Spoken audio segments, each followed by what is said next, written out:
আসসালামু আলাইকুম। সবাই কেমন আছেন? আমি জান্নাতুল বাকিয়া আপনাদের সামনে নিয়ে আসলাম একটা নতুন ব্লগ। তো আজকে যেহেতু শুক্রবার সকাল, সকাল ঘুম থেকে উঠে তাড়াতাড়ি রান্নাবাড়া শেষ করে চলে গেলাম হাঁটতে গুলশান ২ শাহাবুদ্দিন পার্কে। তো সেখান থেকে আমি আর আমার আরেকটা ফ্রেন্ডও ছিল সাথে। তো ২ জন চলে গেলাম হালাব রেস্টুরেন্ট। সেটা গুলশান ২ এ মাত্র ৪ মাস আগে হয়েছে। তা হচ্ছে আমেরিকান বার্গারের অপোজিট সাইডে।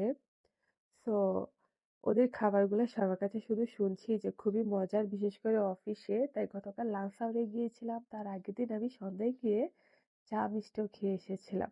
তো আজকে সকাল, সকাল ওয়েট করছিলাম যে কবে শুক্রবার আসবে আর যাবো গিয়ে নেহারি খাবো।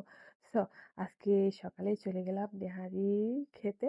আর এই যে ওদের নেহারিটা এত পরিমাণে দেয়, বাট দাম অনেক বেশি রিজনেবল। আশেপাশে আরো যে কয়টা দোকান আছে বা নেহারি খেলে যেরকম প্রাইস পড়ে তার থেকেও কম, বাট কোয়ান্টিটি অনেক বেশি আর এত মজা আর ইয়ামি। আমাকে তো বড় একটা পিস দিয়েছিল, সাথে হচ্ছে ঝোড়া মাংস, তারপর মগজ ছিল, সাথে ধনিয়া পাতা, আদা কুচি কুচি করে দেয়া, সবকিছু মিলে ওর স্মেলটাই এত মজা ছিল। আর খাওয়ার পর তো মনে হচ্ছিল অমৃত খাচ্ছি, এত মজা। তারপর আমি পরোটা দিয়ে সবজি শেষ করার পরে শুধু এটুকু রেখে দিয়েছি, আমি শুধু এটা শুধু ওটাকেই খাবো। সো এটা তারপর মজা করে খাচ্ছিলাম, কারণ আমার কেন জানি খুবই ভালো লেগেছে। আর আমার বিশ্বাস এটা যেই খাবে না কেন সবারই ভালো লাগবে।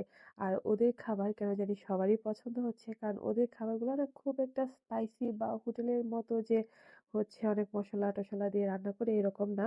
অনেকটাই হচ্ছে লাইট খাবার, বাট টেস্ট অসাধারণ। তারপর নিলাম মিষ্টি, মিষ্টি মানে রসগোল্লা। সো ওরা এটাকে একটু হালকা গরম করে তারপরে দেয়। আর রসগোল্লা তো বুঝেনি, স্পঞ্জের মিষ্টিও অনেকে বলে থাকেন, অনেক সফট, দারুণ তো দারুণ। আমার কাছে খুবই পছন্দ হয়েছে। ইনশাআল্লাহ আবার কোনো না কোনো আইটেম ওখানে খেতে যাব। আর নেক্সট একটা দুপুরের খাবারের ব্লগও আছে, ওইটাও আপনাদেরকে দেখাবো।